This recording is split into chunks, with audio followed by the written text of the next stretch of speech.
No Dustin Johnson for this week, but still a really good field at the AT&T Byron Nelson. We got Bryson DeChambeau. We got Daniel Berger up there. We got John Rahm, fresh off a missed cut, which means guaranteed winner for this week. Jordan Spieth after the Masters.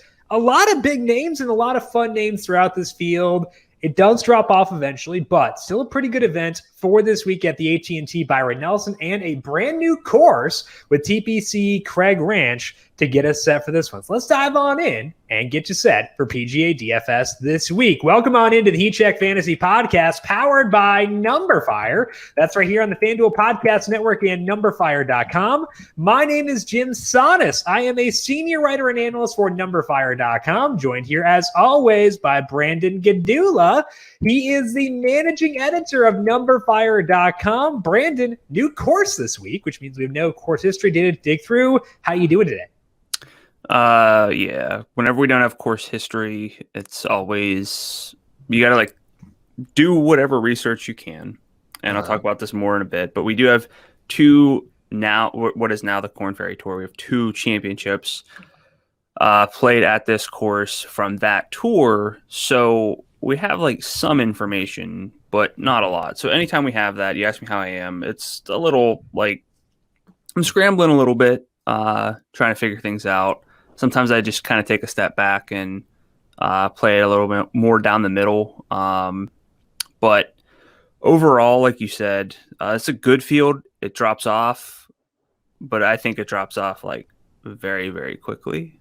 Yeah. Or at least very the top, but we'll just call it the top tier before the fall off is actually kind of wide, but you can't build a lineup out of all those golfers. You just can't do it salary wise. And then it drops off hard. So it's one of those weeks. After would you say the fall off occurs around the low 10,000 range? Yeah, somewhere around there. I saw Luke list at 10-2, and I was like, oh, yeah, I found the teardrop. Yep. Yeah. Anytime you see Luke list in the 10K range, you know that it's one of those weeks. I mean, not to speak ill of our guy, but he should be 87 and not 10-2. Yeah, I mean, he looked mostly good last week, but he's not fun. good enough. Yeah, so we're going to break things down, let you know how to navigate those tiers, who could do well at TPC Craig Ranch here in just 1 second. But first, a quick reminder, Brandon is back with you today, 3:30 p.m. Eastern, the FanDuel YouTube, Twitch, Facebook, and Twitter pages, answering your questions about this week's PGA event, both for betting and for DFS. If you're looking at some bets, not sure how you want to go with them, or just want Brandon's thoughts on a couple of head-to-heads, make sure you tune in 3:30 p.m. Eastern, YouTube, Twitch, Facebook, and Twitter, the FanDuel accounts and all those pages. And tune in there. Brandon will give his thoughts. I'll swoop by at 4 p.m. to talk some MLB for tonight as well. Also, just make sure you're subscribed to the numberFire Daily Fantasy Podcast feed, MLB, NBA, believe NHL podcast still going on, regular season about to wrap up, so that could be changing there for sure, but we have NASCAR later this week too, so a lot of good stuff here on the numberFire Daily Fantasy Podcast feed. Make sure you are subscribed. Let's take a look here at TPC Craig Ranch for the AT&T Byron Nelson. It is 7,468 yards and either a par 72 or a par 71, depending on where you look. The PGA Tour website for this year says 72. We'll see, but I think it's 72. It is the first time this course has hosted a PGA Tour event. It did host what is now the Korn Ferry Tour, as Brandon mentioned, back in 2008 and 2012. So we can at least look at those events and try to see what stood out, who did well based on statistical profiles, not individually, because who cares what happened in 2012, but we can get a glimpse at what to expect from there. It is 156 golfers in the field. The top 65 plus ties make the cut after the first 2 rounds. So Brandon, you mentioned you look back at those events on the Korn Ferry Tour, I guess whatever it was back then. What stood out to you when you were looking back at those events? Yeah, it was the Nationwide and then the web.com, which this is similar to a NASCAR problem where they named the series because the Nationwide series was what's now the Xfinity series, was the Busch series. It's very confusing and hard to talk about. So I get your pain right now. Yeah. I mean, I still want to call it the web.com, but I've kind of, after what I think it's been 2 years, I've kind of started to default more toward Corn Ferry Tour. But yeah, you mentioned the par 72, par 71 situation. It was a par 71 when they played it in 2012. The GCSAA's website, which is like the golf course architects, have some notes that there was a winter storm in mid-February that caused significant damage, and that they did have to redo some tees, so they might be able to play it as a par 72. But I mean, Wikipedia, for what it's worth, says that for the PGA Tour, it's supposed to play as a par 71. So I don't know. I don't think we're really going to change too much based on. I'll change everything. What do you mean? Do you look at the par 72, par 71 splits? Oh, absolutely. Totally predictive. I'm sure those are. Yeah. At a par 71, though, we saw winning scores of 17 and 16 under, and there were higher than average birdie or better rate numbers at TPC Craig Ranch relative to the full season Corn Ferry Tour stats. Despite the lower scores there, so I kind of did a gym where I pulled full season stats for the Corn Ferry Tour across like most of the main ones: driving distance, driving accuracy, good drive rate, greens and regulation, scrambling, and putts per green and regulation. That's usually my go-to traditional stats. Of those, like full season scrambling actually correlated really well with stroke differential these 2 weeks. It's heavily bunkered. So I don't put a whole lot into sand saves because you have to get out of the sand, but also make your putts. But something that we could maybe look into a little bit, but it's not something that's going to be like, you don't want to rank guys by sand saves. It's not good. It's just like when we get into a course where accuracy matters, you don't just rank like the most accurate golfers and go from there. It's not 100% Jim Furyk every week, man. It's not the right process. But greens and regulation rank was actually the lowest among those main stats I mentioned. So we still want iron play, and for that, it's not going to be greens and regulation. We're going to flip that into stroke gain approach for this week.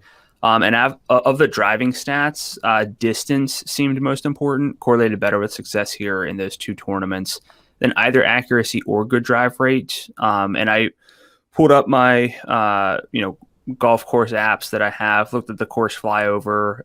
There are some split fairways, which could lead to forced layups, but if you look at the yardages for those, again, assume like based on what I have, I don't know how and where the tees have been moved to, but probably not completely unrecognizable. If you look at those, a lot of these guys can carry those into the second half of the fairway. So I think driving distance makes a ton of sense. The vibe that I'm getting is that this course will be able to go pretty low. So we're probably looking at like a birdie fest.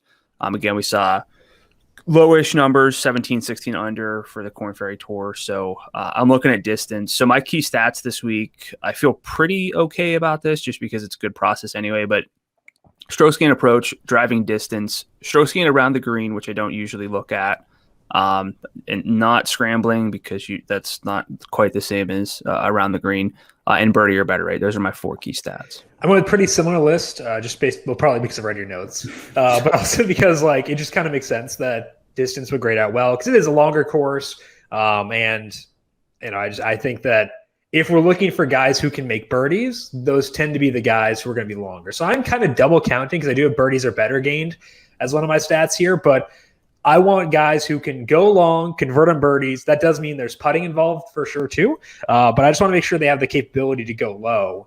And I'm not going to get that most likely this week if they're not decently long off the tee. So to me, it is a distance week, and I'll be prioritizing that within my builds for this week. And I think that I feel pretty good about this, Brandon. I know it is a level of uncertainty, but like, what's your level of confidence with correctly diagnosing what to expect from this course? Like, how comfortable are you right now? Pretty comfortable if I keep it to those stats because those are kind of most of the the most predictive stats week to week, like driving distance. I say this all the time when accuracy comes into play. Longer hitters can club down and hit fairways in theory. Shorter hitters can never fake that distance. So you're always going to have distance if you want it. And like even iron play to a degree, you can't just alter things week to week and have really good iron play based on how you're trying to shape it. I mean, I'm sure that there's some of that comes into play based on the course you're playing, but the ball striking is much more predictive and reliable week to week than it is 4 strokes gained around the green, which is why even though I like it this week, not going to put a whole ton of weight into that. Right. Same for putting. So I feel pretty confident just because I'm not saying, oh, it's all about short game. So just play the guys who scramble and make or make putts, because that's, that can change so much week to week. One thing I would say too is that we can sometimes get a good hint from bookmakers. Bookmakers have a lot of money at stake here, so they're going to put a lot of research into these courses, know how they're going to play. And if you look at the odds for this week, there are a lot of long hitters who have their odds shorter than you might think. So that to me says it will play long, it will benefit long hitters, and we should be reactive to that. So that's kind of the way we're playing things this week. Looking for distance, as Brandon mentioned, looking for guys who can avoid calamity if they do decide to get a bunker, but also convert on birdies. So that's the way we're playing things for this week. We'll let you know who fits that build in just a second. But first, hey, baseball fans, FanDuel is offering a special selection of MLB contests. Play in the daily MLB Hot Streak eligible contests from now through May 21st to build your streak and win daily cash prizes. Have at least one lineup in the top 50% of the daily contest, and your streak continues. If you don't finish in the top 50%, your streak ends, and you can start a new one the next day. Build the longest streak for a chance at a $15,000 grand prize. Start your winning streak today with FanDuel. Head over to FanDuel.com/MLB-hot-streak for more information. Eligibility restrictions apply. Let's check out the current form heading into this event. Of course, no course history, given they don't have any course history as of right now. I believe Sung Kung is actually like a member here, so like he does, but like outside of that, not a whole lot cooking from a course history perspective. So let's talk about current form. That's what we care more about anyway. And talk about Will Zalatoris. Brandon finally missed a cut last week for the first time in like a decade, it feels like. I know he's like 12 years old, so it's a stretch, but Will Zalatoris coming up with missed cut, $11,000. We want bombers. Seems like he fits that. What are you seeing here? Yeah, so my initial read was we're going to get kind of dispersed roster rates for Bryson, Rahm, DJ, possibly Spieth. DJ withdrew. That really kind of threw a wrinkle into everything, and I'll talk about this in the odds movement section, but a lot of the golfers I liked at longer numbers have shortened, which is both good but also bad because I didn't make a whole lot of moves myself. But I was thinking, we still have Bryson, we have Rahm, now we don't have DJ, so Bryson and Rahm are going to be more appealing than they would be if we also had Dustin Johnson in the mix. So I was thinking someone like Zalatoris would fall a little bit under the radar because we have like those 3 superstars, now 2 superstars. I was completely wrong in this. Zalatoris leads in fan share tags pretty substantially. It's early, so he's at 16.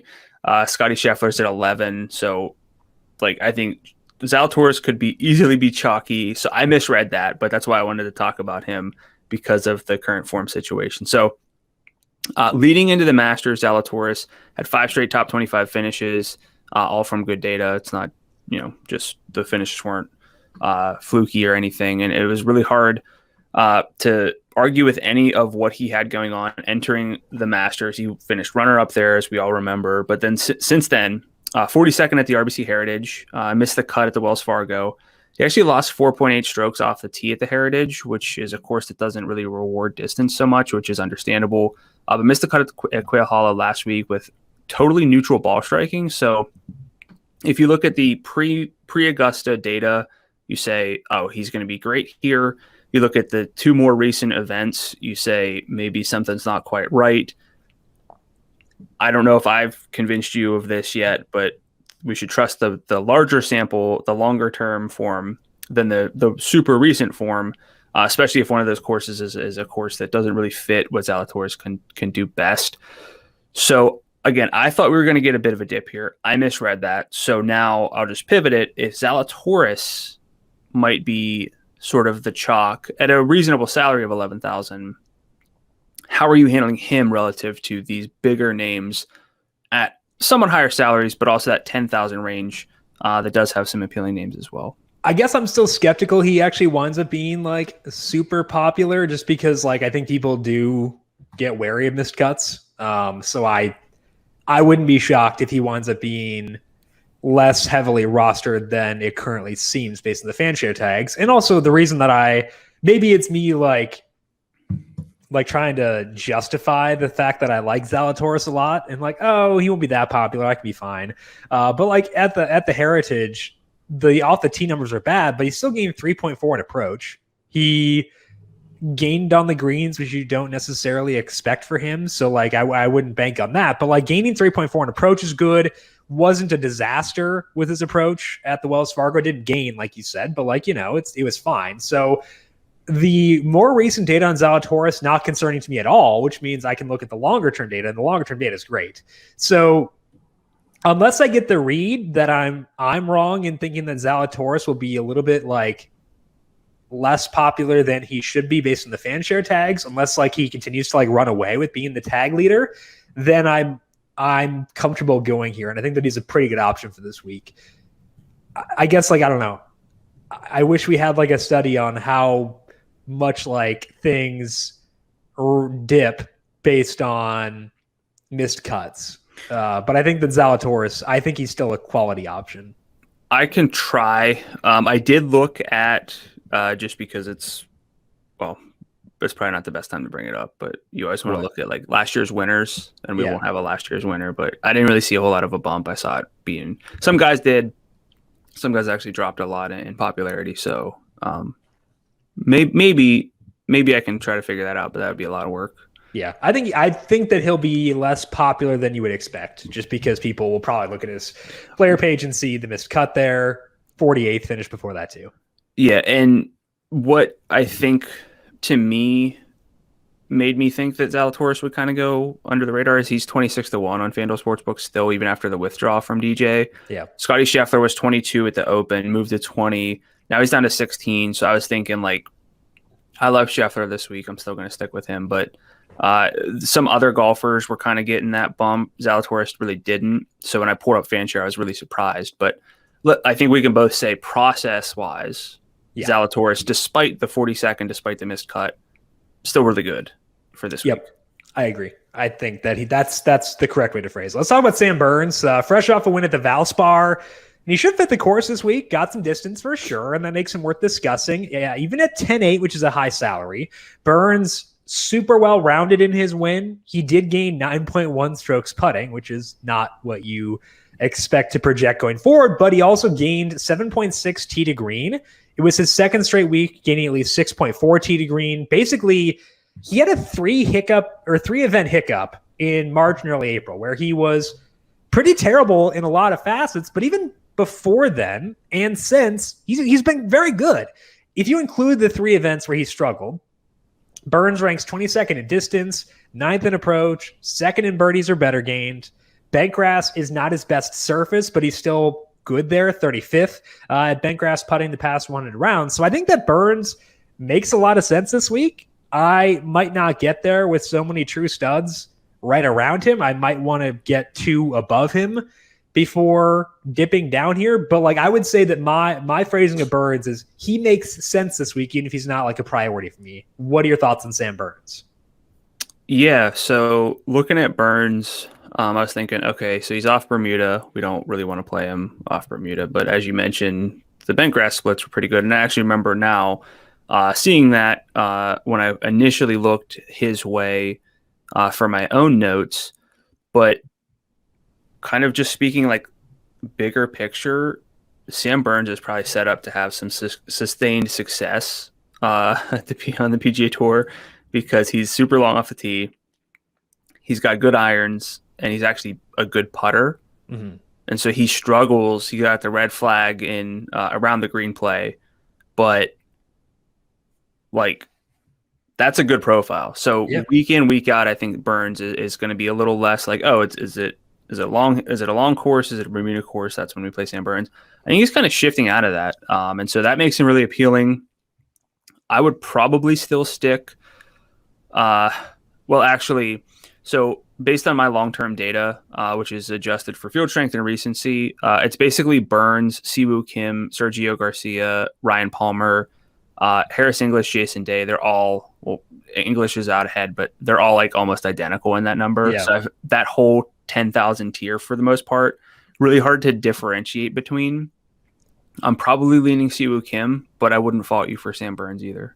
And you don't have to talk me too hard into Siwoo Kim. What about Sam Burns relative to Zalatoris? We prefer Zalatoris, right?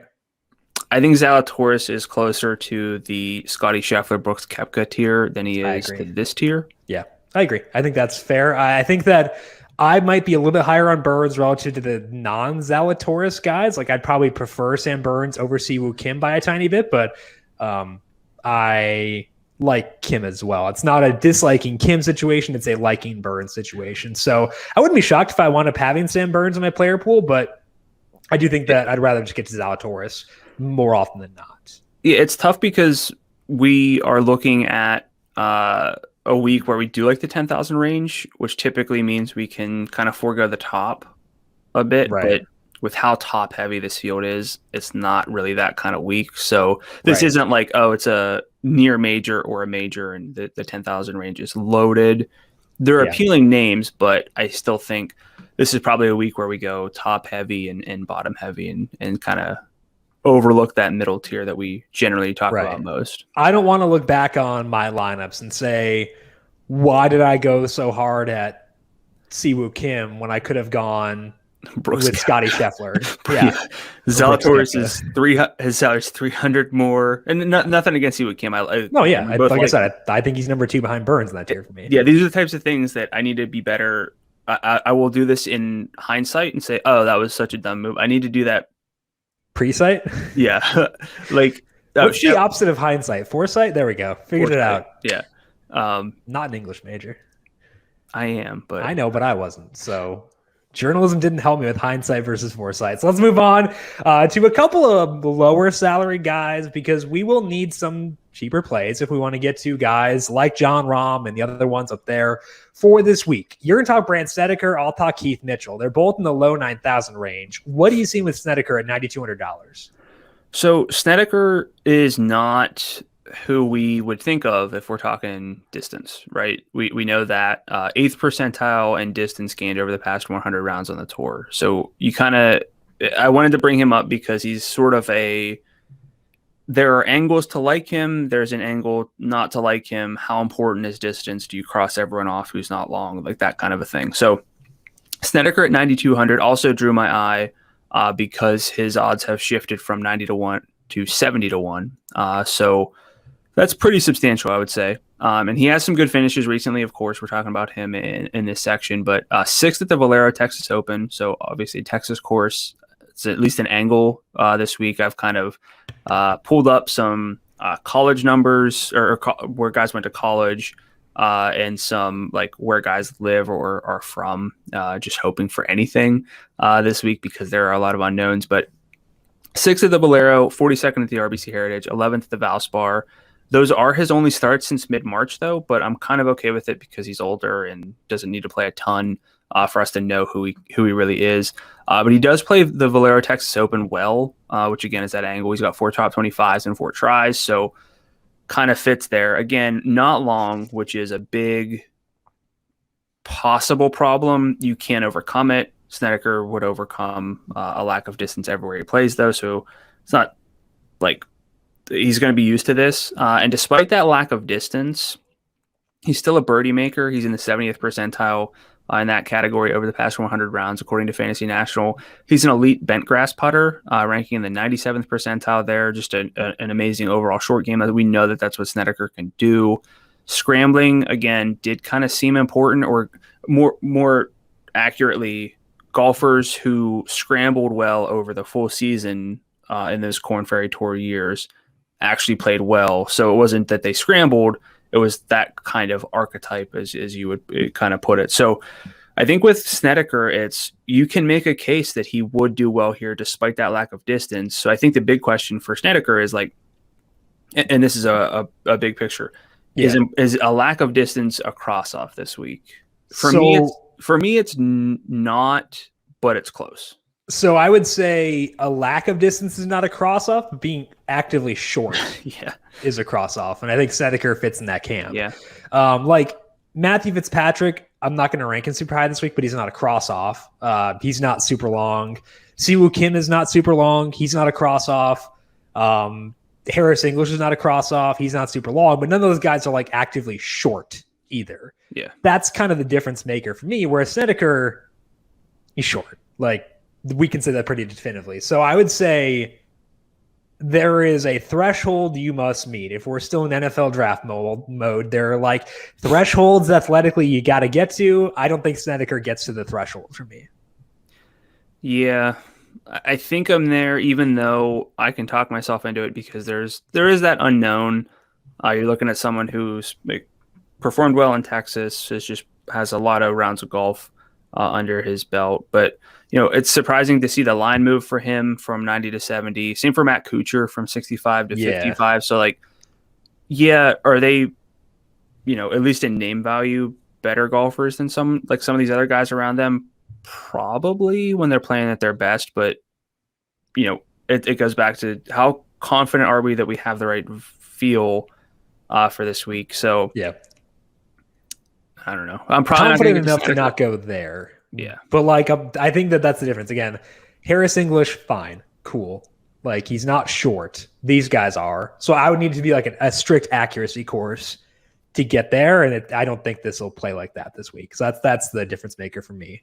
Let's talk about Bizarro World Brandt Snedeker, also known as Keith Mitchell, another bomber. He is coming off a big showing last week, also just $9,300. So let's talk about him here. Mitchell just feasted at the Wells Fargo. He finished third last week despite losing 2.9 around the green. That's because he gained 7.4 off the tee, gross, 4.7 on approach, 3.5 putting. It was actually the third straight event for Mitchell gaining on approach. He had been in a bit of a rut before that, but and he's still just 91st there the past 50 rounds, but moving the right direction at least.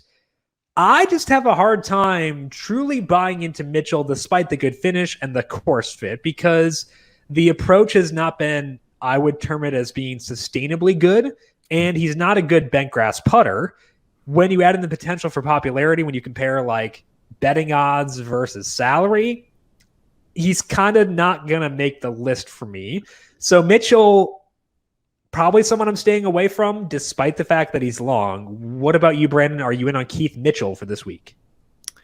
I don't think so. The around the green play puts him in the 7th percentile when adjusted for field strength or recency over the past year. You mentioned the irons, which is a big one for us, but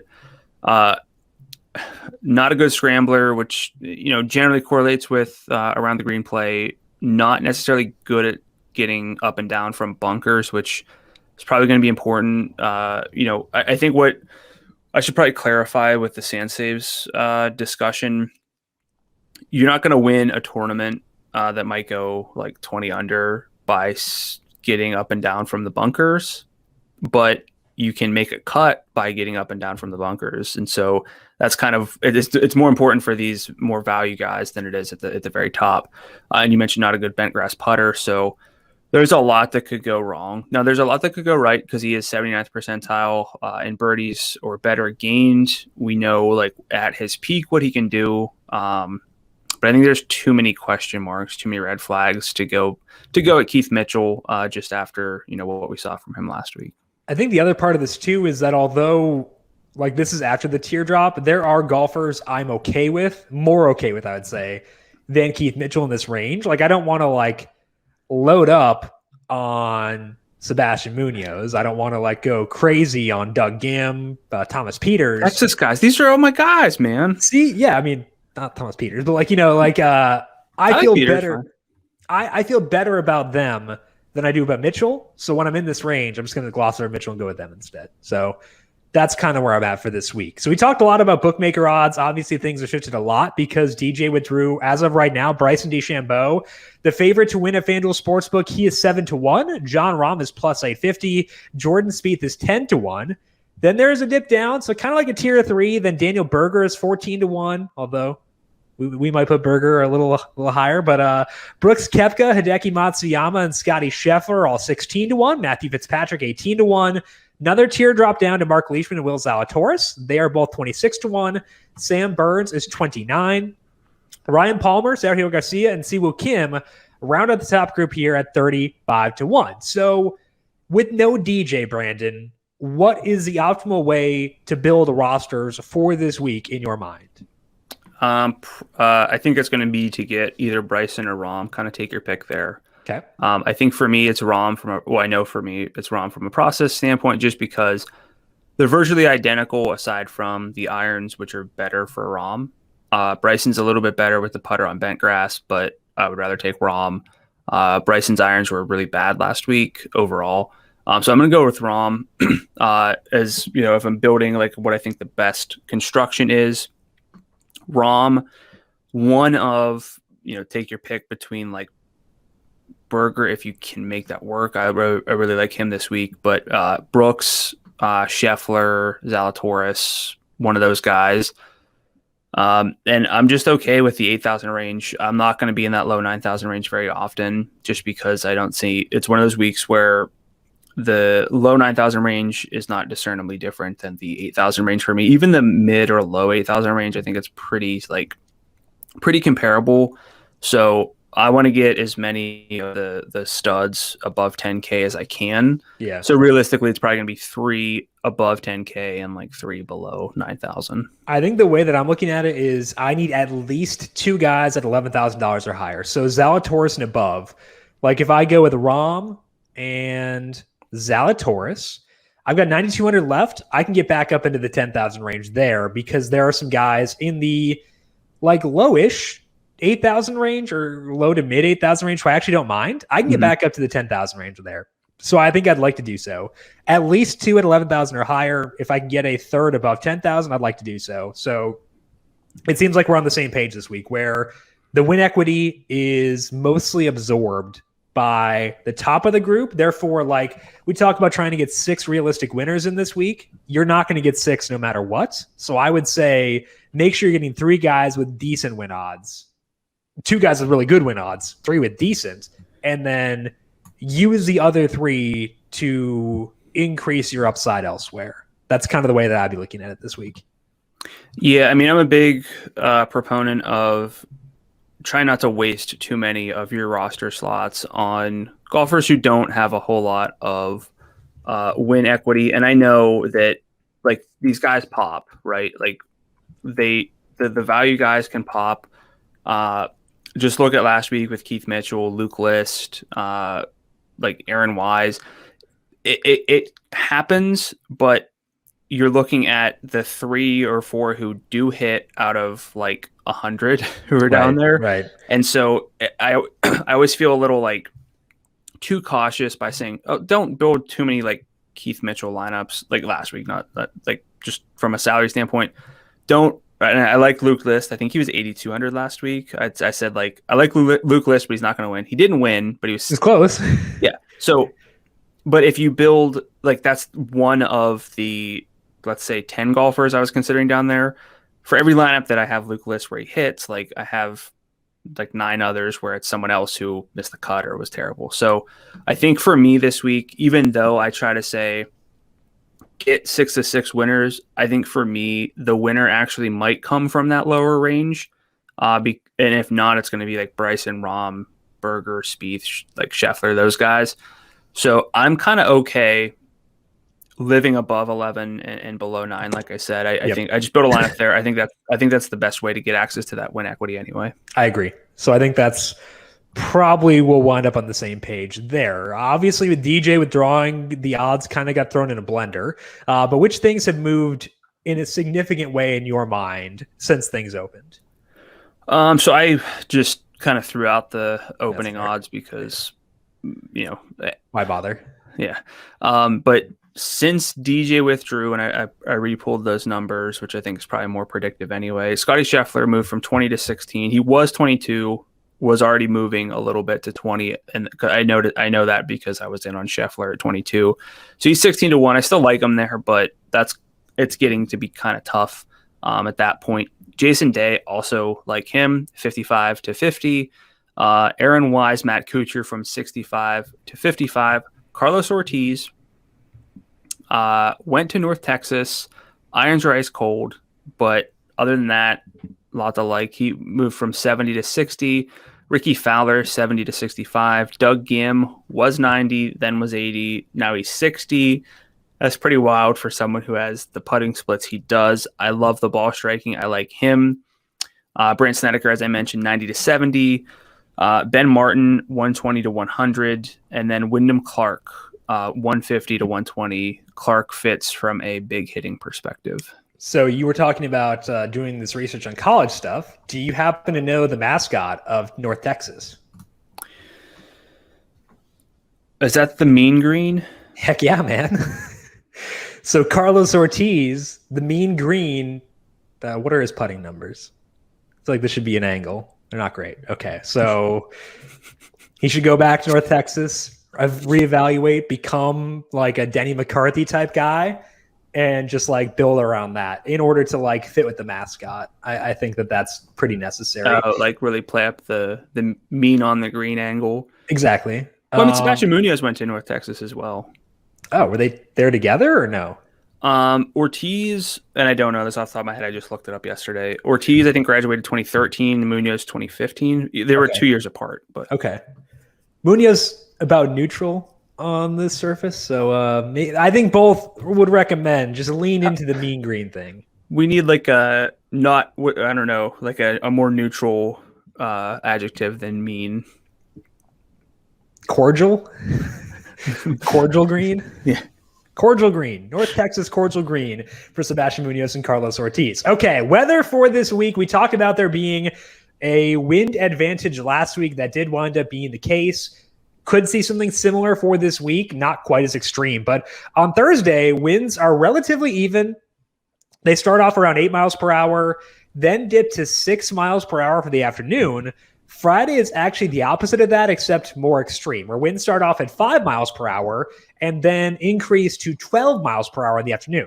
So I would say that's a non-negligible edge for those teeing off late Thursday. So what I would do is, again, don't like go crazy because it's not like extreme weather. You don't need to stack tee times, but take golfers who are teeing off late Thursday, give them a 5 to 10% bump. Maybe that's too much, but give them a bump in your mind in order to account for the fact that their aggregate wind speed will be lower. I think that does matter for this week. So based on the forecast as of right now, I would give an edge to golfers teeing off late Thursday. With that said, let's dive into our player picks here for the AT&T Byron Nelson based on the salaries at FanDuel.com. Brandon, all things considered, who stands out to you in the top tier for this week?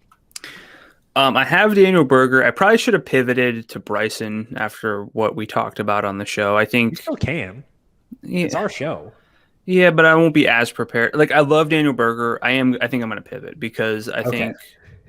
All right. I have Bryson at 8.2, likely to win, which is not as high as the odds indicate, but 7-1 on FanDuel Sportsbook. Berger's twice that, but 6.5%. Either way. I think that the winner is either going to come from like 26 or shorter, so I can get Zalatoris in there, or like 50 or longer. So I'm sure like Siwoo Kim's guaranteed to win now. Yeah, and like the Garcia, Palmer just going to be all top 5. But I think that's vital because if the course plays like it does, Bryson should be able to annihilate it.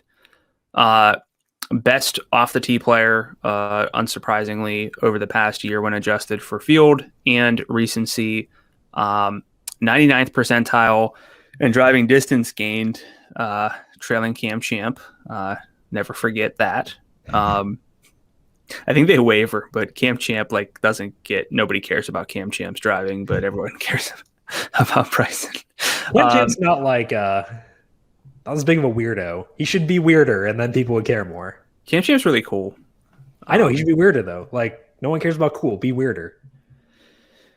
Yeah, that's true. But Bryson, best birdie maker in the field. So, again, like, there's almost identical overlap between he and Rahm statistically. Rahm's slightly better with the the mid game, so like irons and wedges. Bryson's slightly better with the driver and putter, but I think you really need to anchor your lineups to these guys this week, which is not a hot take, but we were talking about regretting things. Yeah. I might regret backing, I would rather bet Daniel Berger at 14-1 than bet Bryson at 7-1, because obviously you're not paying the same tax to use Berger as a betting option as you are in DFS. Yeah. So it's like for 700 in a field where I don't really care if I play Tom Lewis at 8,200, I'll just go with Bryson over Berger. I think you said you have Rahm higher than Bryson. So let's talk about Rahm here. He missed the cut last week. So again, guaranteed winner this week. That's just how this year has worked. Rahm's missed cut last week, kind of like Zalatoris we're talking about before. Not super concerning at all. He actually gained 2.5 off the tee and 0.2 on approach. Just issues with the short game, which is atypical of Rahm. He is 19th in bent grass putting the past 100 rounds, generally solid around the green. And the other numbers line up really well, too. He ranks 13th in distance, 10th in approach, 8th in birdies or better gained. It is a hefty salary at 12-2, but he's worth that to me. So I would say, Brandon, for a cash game, Rahm is the first person I put in there. What about for you? Yeah, he's the building block for me this week, despite missing the cut. He missed the cut by losing a ton of strokes around the green and with the putter. So it wasn't like concerning ball striking numbers. For Bryson, he actually thought he missed the cut, so he flew home. I'm assuming you saw this, but yeah, thought he missed the cut, flew home, but came back, finished top 10. He was my pick to win, but he did it like the irons were really bad. So if you give me the two, like from a head-to-head higher floor standpoint, it's always going to be Rahm. Yeah, I agree. So who else do you like in this upper range? I'm going to go with. Okay. Now I'm like starting to rethink this because that's fine. We're here. We always do the show really early in the week. Yeah, because we do it really early on a Tuesday. We're busy on Monday afternoons. There's not a ton of time to like sort things out. We know what we want, but like as we talk through it more, we get more firm in our stances. So you feel free to change, man. So all right. Nothing holding you down here. This is your podcast, your rules. I like Scotty Scheffler a lot at 11-2, right? Like.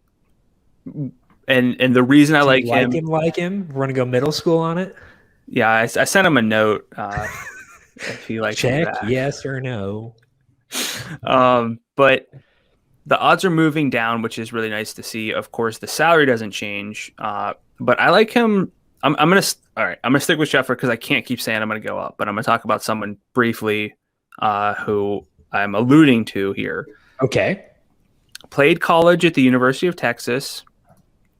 Is from Dallas. Those things also apply to Jordan Spieth, who we didn't talk about at all, really. Won the Valero Texas Open.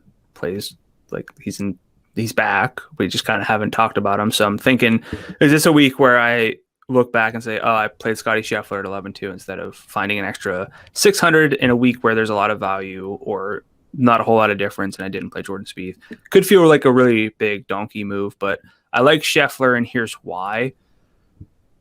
95th percentile on adjusted strokes gained tee to green over the past year. 86th percentile on distance gained. An elite birdie maker, just one of the best birdie makers. We know he can go low. We know that with Scotty Scheffler. So I love Scheffler at 11-2. I just realized that we kind of were glossing over Jordan Spieth, and a lot of what I said about Scheffler also applied to Spieth. So I don't know. We should probably talk very briefly about Spieth and if you like him. Well, I was going to ask you about how we're feeling about a certain dislocated kneecap. How are we feeling about Brooks this week? Because I think Brooks is interesting, and I'm kind of tempted by him. I know that could be stupid because sometimes Brooks just doesn't want to care. But like, he's now an additional month removed from surgery. It was 3 weeks at the Masters. He's now a month on top of that. Like, he didn't look good. He looked like he was not having a fun time in Augusta. But like, I kind of want to use him and see what happens. So I'm tempted is what I'd say. Yeah. So with Brooks, we got the PGA next week. Brooks kind of gives he kind of gives because he says it's outright. He doesn't care. He doesn't practice, whatever. But this is his practice. Maybe he's going to take it seriously. You cannot convince me that Brooks would not love to come out and win the week before the PGA, have everyone talking. He's gone on record and said he doesn't really want to play if he's not 100% or doesn't think he can win. So best process plays are Rahm and Bryson, but you could convince me very easily in tournaments, fade those two, play whoever's not getting talked about. If it's Brooks, Berger, like these guys, it's not that different from a win equity standpoint. I mean, it kind of is in my simulations, but from like a betting standpoint, I think you could get really weird this week if you wanted without actually getting that weird. So I love Brooks is someone I wanted to talk about too. Spieth, if he's not going to go under the radar or anything, like, but we're looking at like relative to where they should be. I think if Bryson and Rahm and Zalatoris jump up, that's pretty appealing. And actually, what comes to mind now, and I'm talking a lot, but well, no, because like, sometimes you say, who's the guy who's going to go overlooked? And it's like, oh, well, no, none of these superstars are ever going to be sub 10%. Rory was 7.9% last week and he won. Yeah. Like that, those guys do exist. And if you find that, you're going to have a lot of success. Yeah. So I like Brooks, so I'm with you. Brooks is tied with Bryson in tags, and the sentiment is all positive. They both have 6 tags. John Rahm has 3. I think that if you build a lineup starting with Rahm and Koepka, you're going to be decently unique. So I'm just going to do that. Like I don't have to pass up Rahm to get Koepka, so I'll just do that. Yeah. So like the real comparison now is, all right, Spieth, Chalky's top 5. Same with Berger. Same with Zalatoris. Same with Scheffler. You can't really convince me that Brooks is significantly in a worse spot than any of those guys. Sorry, you said something? No, I said correct. Oh, so that's the difference. We talk about the best process plays this like on this podcast. If you're building one lineup and you're playing against some like just a bunch of head-to-heads, yeah, play John Rahm. Don't play Brooks coming off the injury. If you're playing like big tournaments, yeah, you should very, very much consider Brooks Koepka. I'm not going to use him in the bobblehead, obviously. There I'd go Will Zalatoris, but like for a big tournament, give me Brooks. So Zalatoris was my player pick here. I think that for a cash game, I know the putting is bad, but I would still consider a Rahm Zalatoris start. But for tournaments, Koepka would probably be the guy I turn to. The reason I like Zalatoris is good approach play, good distance. He's great in birdies, or better game too. That's why I want Zalatoris there. But with Koepka, past 50 rounds, 20th in distance, 12th in approach, 5th in birdies, or better gain, 16th in bent grass putting the past 100 rounds. So cash games, Zalatoris. Tournaments, Koepka. I think Zalatoris actually is good for tournaments too. But like, let's just have some fun with Brooks. Let's move down to the mid-range here. Who stands out to you between 9 and 10,000?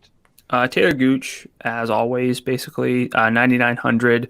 He's from Oklahoma, which is not the same state as Texas. I looked it up, but it's something. And he has a. Are you sure you weren't a geography major? No, I wasn't. I do play a lot of GeoGuessr though, so I picked up a thing or two. There are state borders between Oklahoma and Texas.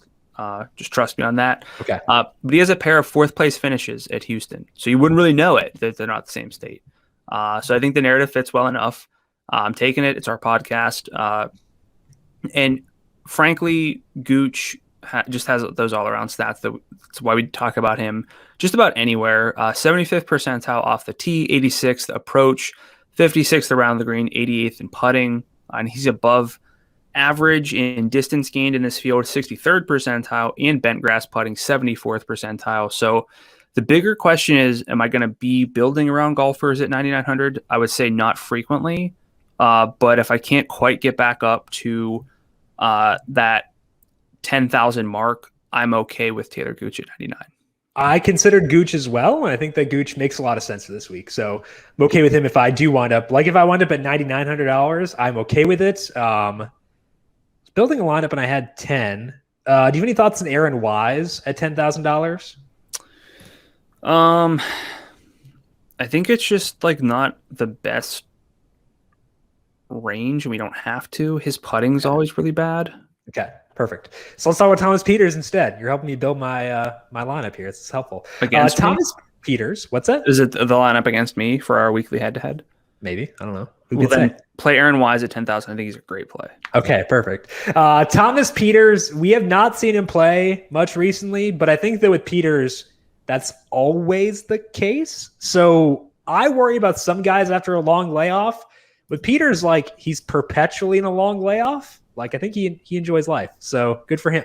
But I do think that he's interesting here. When he has played, it's been in trashy fields recently. So, like, even that we have numbers for him in like the Corrales Punta Cana, I don't care because it doesn't matter because those fields were so bad. But his numbers are decent once you adjust for field strength. So I think I can get behind him here at $9,500. The ball striking should be good for Peters. Ranks 26th in the field in distance gained, 6th in approach, 21st in birdies or better gained over the past 50 rounds.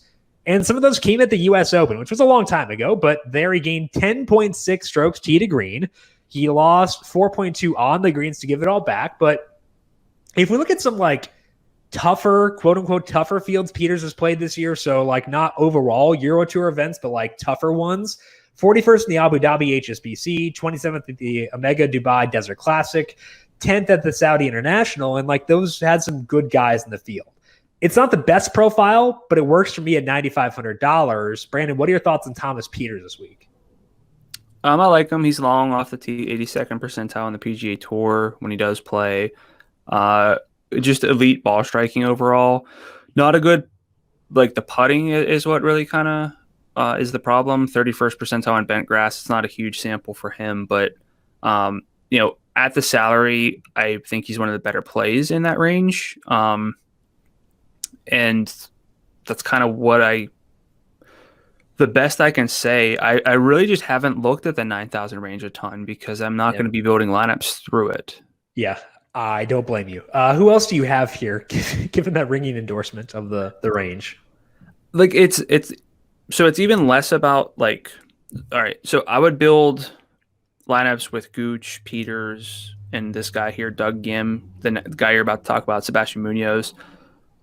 Most weeks, I just don't think that you're going to get enough win equity to do that, like with that kind of lineup. The odds that like 4 golfers in this range, and the 9,000 range is always like just kind of intriguing because it's its own smallish range. And then we kind of lump everyone below 9,000 in one big tier, but I don't think you're going to see these guys peppering the top 10. I think it's going to be a little more top heavy and then sporadic from there. But Doug Gim, I understand the salary of 9,600. I was hoping he'd be a value play, but his odds have moved from altogether 90-1 to 60-1. He played college golf at the University of Texas.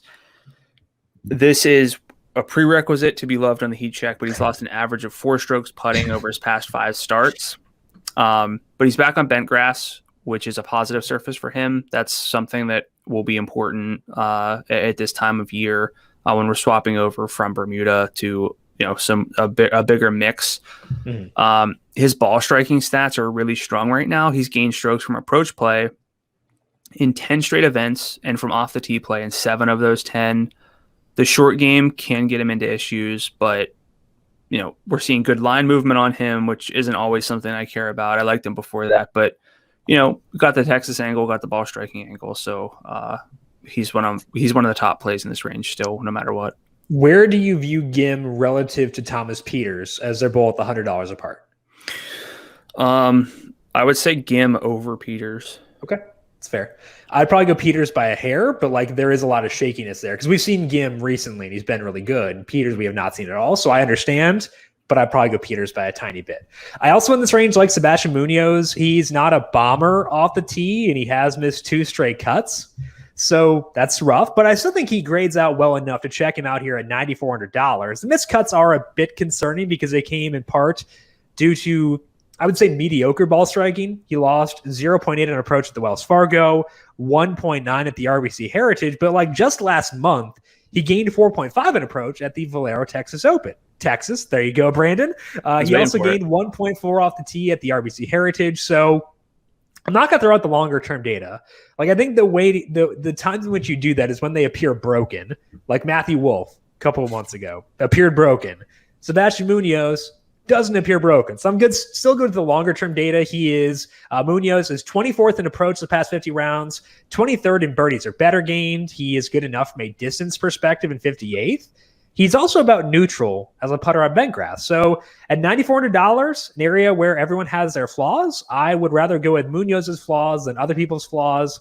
Brandon, if you are in this tier, what are your thoughts on Sebastian Munoz? I think I'm legally obligated to say that I love Sebastian Munoz. It's in your contract with him, yeah. Another, as we mentioned, mean greener from North Texas. If you look at the missed cuts, the Wells Fargo was not good. He lost 5.7 strokes tee to green, 1.3 off the tee, which is kind of unforgivable, but 3.6 around the green. The missed cut at the RBC Heritage came when he lost 0.1 strokes, so I'm assuming he missed the cut on the number there. I don't recall, but played well at the Valero, which I think is important. And Munoz he's someone who can kind of pop up on like coverage for making lots of birdies.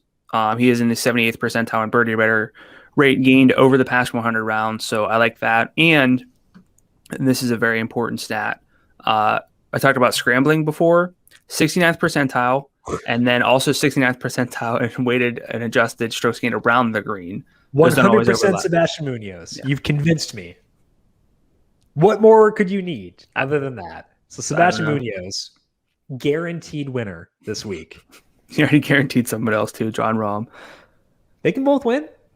Why are you hating? Just let it happen. Let's move down to the value tier. Who stands out to you? $9,000 and lower. Wyndham Clark at 8,600. The irons are terrible. 7th percentile there. But nobody's down here is perfect. And I like the 8,000 range. But also nobody in the low 9,000 range is perfect either. So what's the difference at that point? It's not substantial. And Clark fits from a few angles. He's long off the tee, 95th percentile in distance gained over the past 100 rounds. And he's good on bent grass, gaining 0.49, almost half a stroke per round over 51 rounds, which puts him in the 94th percentile in the field. So it's like a bargain level Bryson, where it's like, the irons are not comparable. Bryson's biggest concern is irons. They're not nearly like Wyndham Clark. And that's talking about Cam Champ earlier. That's the difference, is Bryson's so good at everything else. But we want driver, putter, like Clark has that, so you never know. Yeah, I usually can't get behind you with Wyndham Clark because the approach is so bad. I actually did look at him this week for a player pick. Didn't do it, obviously, but I considered him. So I'm on board with that too.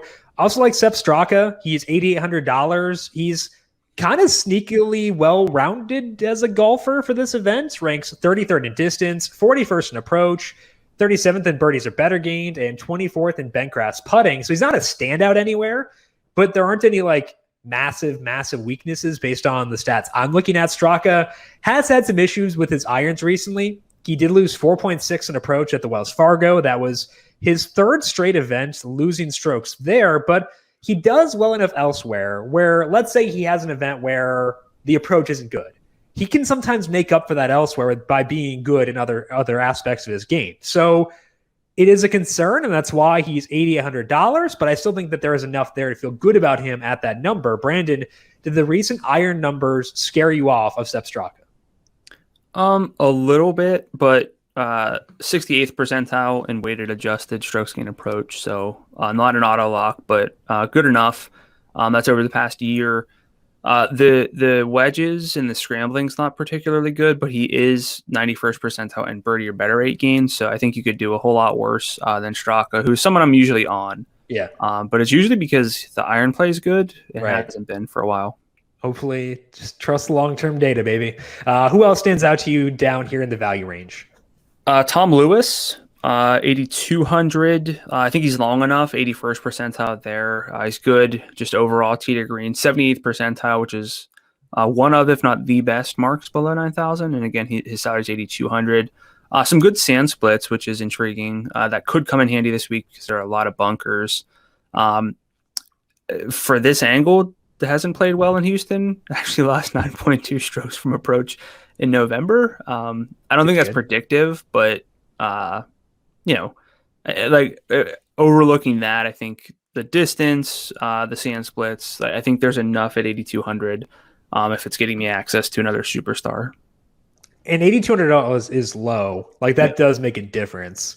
Like that's the difference between like getting to, we were talking about Aaron Wise before. It's just different between Aaron Wise and like Harris English, Ryan Palmer. So that's pretty good. I think that's worthwhile. And Lewis, like you said, good enough to be worthy of that. So I think Lewis is fine. I'm also I've got the desire for Kidzyer this week. Pat and Kidzier's been awful off the tee recently, potentially as awful as desire for Kidzyer, but he's lost strokes off the tee in 9 straight events. Not great. It has been multiple strokes off the tee a couple of times. Again, not great, but he's still making cuts. And when the driving is less bad, he can go super low. Kidzyer does have some distance, ranks 56th there. That is in addition to being 29th in approach, ranks 16th in birdies or better gained, even with the terrible driving. He's also slightly above average on bent grass. So he's $8,500. He's not perfect.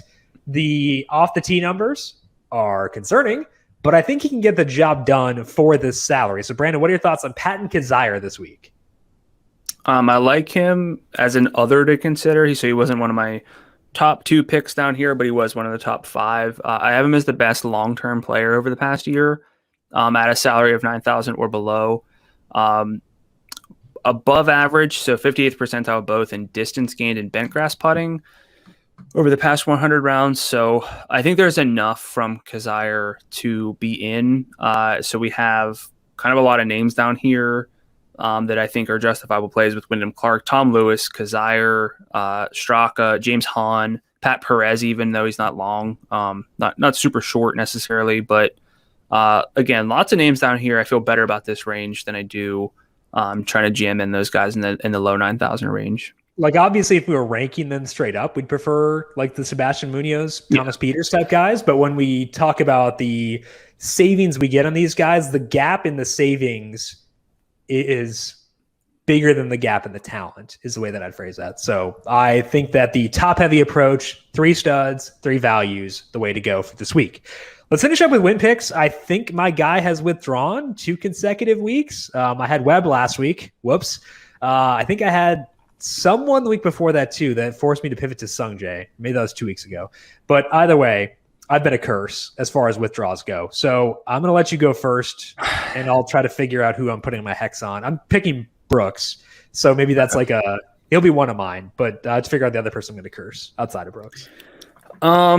So I looked at things initially, and I liked Rahm, Berger, and Scheffler at the top, but they've all moved like pretty substantially. Mm-hmm. So I think the best play now at the top is actually Will Zalatoris. Mm-hmm. So I'll go with Zalatoris. Okay. I think that's smart, and I was going to consider him too. He's now 26-1. I have Brooks at 16-1. That is my first one. For the second one for me, it's like probably very stupid to pick Sam Burns, given that he just won. Like it feels like it's kind of point chasey, but like he profiles well as someone who could do well at this event. So even though like I sound like a fish, probably am a fish, I don't know. I'm going to go with Sam Burns. So I got Koepka and Burns for this week. Koepka is 16-1. Burns is 29-1. Who do you have in addition to Zalatoris? So some other golfers are considering it longer odds, but I'm probably not going to get there for these picks. Jason Day, Harris English, Taylor Gooch, even Munoz. But I'm probably going to play it.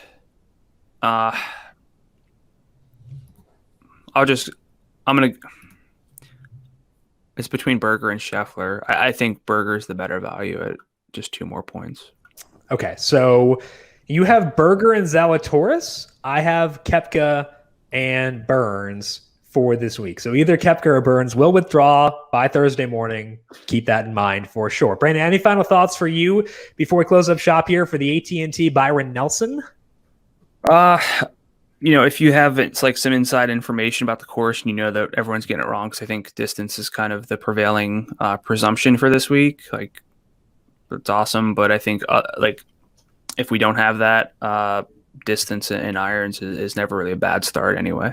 Final reminder for me, I would check out tee times just because it does seem like the afternoon wave on Thursday will have better aggregate wind speed. So I would check that out and bump them up slightly if they're teeing off in the afternoon on Thursday. That is all that we have for today on the DFS side of things. But as a reminder, Brandon is back with you 3:30 p.m. Eastern on the FanDuel YouTube, Twitch, Facebook, and Twitter pages, answering your questions about betting and DFS for the AT&T Byron Nelson. So make sure you are subscribed there, but also make sure you are subscribed to the numberFire Daily Fantasy Podcast feed for all of our podcasts here via numberFire, getting you set for all of your DFS needs. Brandon, people have questions for you on Twitter. Where can they find you there?